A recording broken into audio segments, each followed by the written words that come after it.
जब लोगों के ज़बान पे चढ़ जाएगी फिल्म, हर व्यक्ति जब जाके देखेगा तो वही भैया भैया जी हो जाएंगे।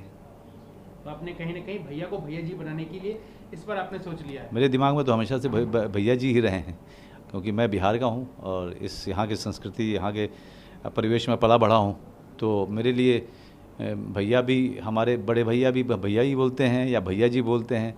किसी को ज़्यादा सम्मान देना होता है तो मेरे लिए वो कोई अंतर उसमें दिखता नहीं है। थोड़ा फिल्म के बैकग्राउंड के बारे में बताइए। ये बड़े भाई की कहानी है। बड़े भाई, एक सौतेला बड़ा भाई जिसने अपने पिता को वचन दिया था कि वो अपने सौतेली माँ और सौतेले भाई की एक बाप की तरीके से उनकी देखभाल करेगा और वो किसी भी गैर कानूनी काम में नहीं जाएगा जिसमें वो लिप्त रहता था।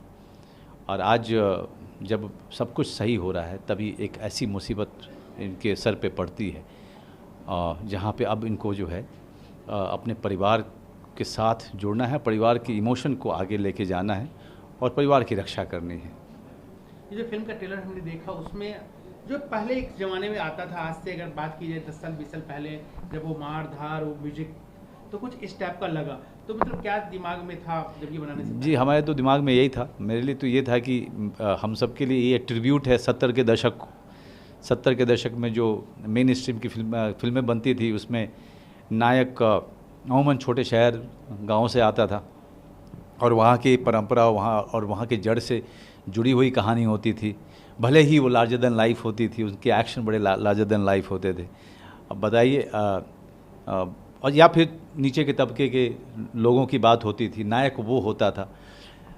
धीरे धीरे चीज़ें हम गांव और छोटा शहर हमारे मेन स्ट्रीम के बड़ी फिल्मों से गायब होने लगे। आज भैया जी के साथ ये कोशिश ये भी है कि मेन स्ट्रीम के इस पूरे फॉर्मेट में गांव और छोटे शहर की कहानी को लेकर हम आए।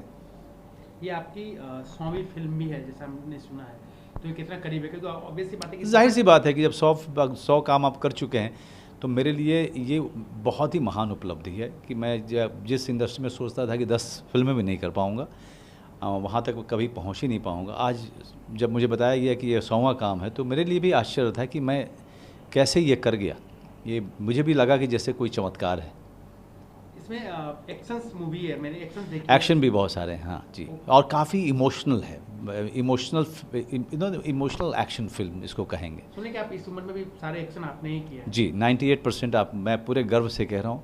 और एस विजन जो हमारे एक्शन डायरेक्टर थे और मेरा डायरेक्टर अपूर्व सिंह कार्की, ये दोनों का सपना था कि मैं ही करूँ, क्योंकि तभी जो है लोगों के लिए काफ़ी रोमांचक रहेगा। जब उनको ये एहसास होगा कि सब काम मैंने ही किया है, तब उनके लिए इसमें विश्वसनीयता भी आएगी और उसके साथ साथ रोमांचक भी बनेगा।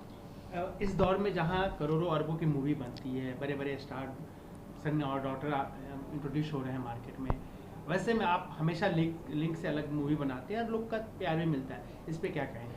जी, देखिए, मैंने हमेशा एक अभिनेता का, खालिस अभिनेता का रास्ता चुना और ज़्यादातर काम वही किए मैंने मेन स्ट्रीम कमर्शियल फिल्म जो है सिर्फ जिसे कहें सत्यमेव जयते, बागी 2 और अब यही 3 फिल्में ज़्यादातर, मतलब अमूमन यही सब फिल्में मैंने की हैं। बहुत ज़्यादातर फिल्में मैंने मिडिल ऑफ द रोड या इंडिपेंडेंट फिल्में मैंने की हैं और जिसको लेकर के मेरा बहुत गर्व है, क्योंकि उन्होंने मुझे एक अभिनेता के तौर पे उस इंडस्ट्री में स्थापित किया।